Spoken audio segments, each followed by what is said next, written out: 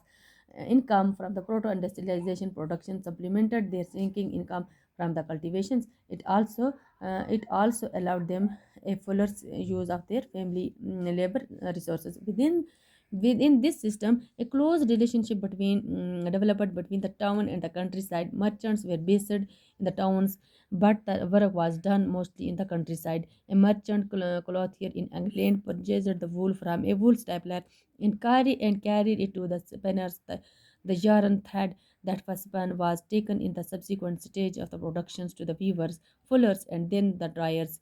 The finishing was done in the London before the export. The merchants sold in the cloth in the international market. London in fact came to be known as the finishing center.